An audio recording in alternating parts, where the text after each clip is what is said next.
Okay. Hey guys, how you doing? This is Benjamin with Benjamin Exotics, and hopefully this video comes out okay. It's a beautiful day out today. Just got this new, I'm actually using the Canon, what is it? Canon 300 HS Power Shot, but unfortunately, this is the snake that I showed you guys. They got sick, and from everything that I've seen, it looks like she's no longer with us. And I don't know if the wind's gonna make this audio sound bad or anything, but she's, unfortunately, I gave her time to, get a little bit better, but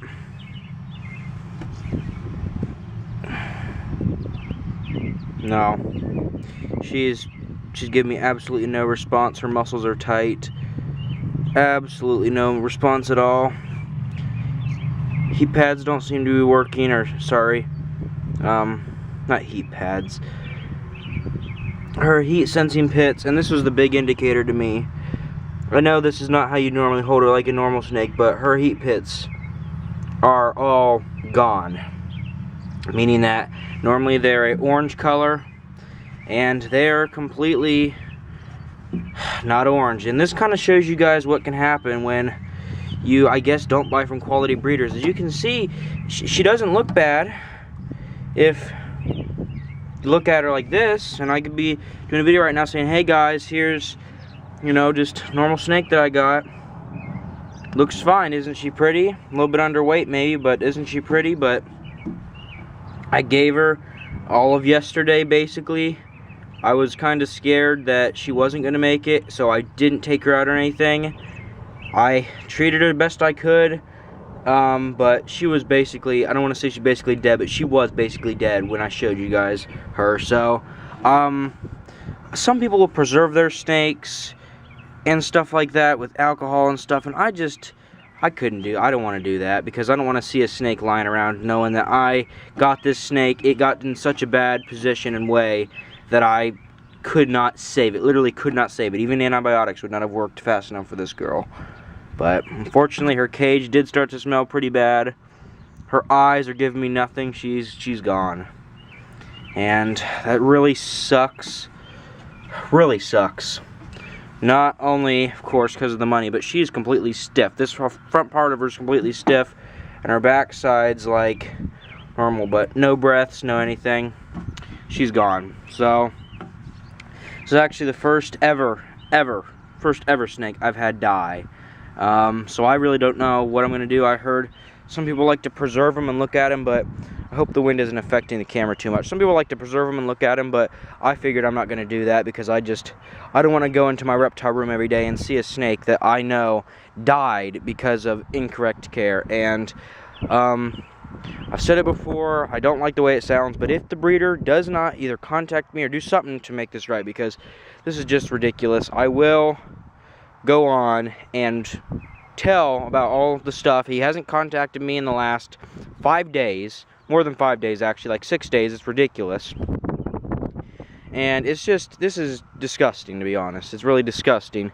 I know that if you're a bigger breeder, sometimes your snakes could, some bad things had happened to them, but guys, if this had been my first snake, this right here could have ruined my entire reptile passion. I have a good amount of snakes though, so this doesn't feel good. It, kind of hurts, I guess, if you want to call it that, but overall, it's just a real shame that this girl is no longer with us.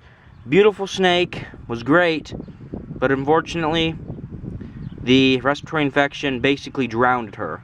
She couldn't breathe. Enough oxygen didn't get to her head, and she's gone.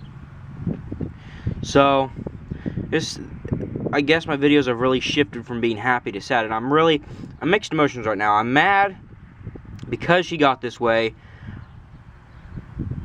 I'm also mad because I couldn't identify it at the show, because she wasn't moving around or something, I guess. I'm also sad because she's gone. But I chose this spot right here where you can see there's some stuff growing. This is a cut down tree. Nothing's buried here. at the moment because I've never had really a snake, or actually I've never had a reptile die before. I've had frogs die, I've had toads, but I've never had a snake die before, like a reptile or a leopard gecko. So I hope you guys take something from this video. If the guy doesn't reply by the next expo, I will go on and just put out what he's done, okay? Buddy, if you're watching this, if you're the breeder, if you're watching this, no offense to you, okay? This is something that shouldn't have happened. It could have been an accident on your part, but I've given you so many opportunities. I've called you like 10 times. I've sent you multiple emails, and you've sent me absolutely nothing back. Give me no response. And if I was a first-person reptile keeper, this could really ruin the whole thing for me. Could ruin the whole thing. So, hope you guys take something from this video. This spot is where I'm going to bury her and basically have her grave. I'll get a container or something. I know that it might not be the best for the ecosystem, and it might, you know, whatever, but or I'll just take like a cardboard box so she can become, I guess, one with nature. I could try to like freaking syringe her and like put all that junk in her to like keep her looking better, or I could even like, I don't know, some people would probably go in and they could like, you know, it sounds bad, but skin this animal just to keep its remembrance. But I didn't know it very long. Unfortunately, it's a very bad case, and I don't want to be reminded of this every day, and I think it'd be a bad example for me to keep a snake. If it was a snake that died of natural causes, sorry, I just completely have been covering the mic. So basically what I was just saying was, that's the one thing I don't like about this camera. So some people will take syringes and stuff, and they'll go ahead and they'll put the snake on like that, but I'm not going to do that because I don't want to see a snake that didn't die of natural old age every single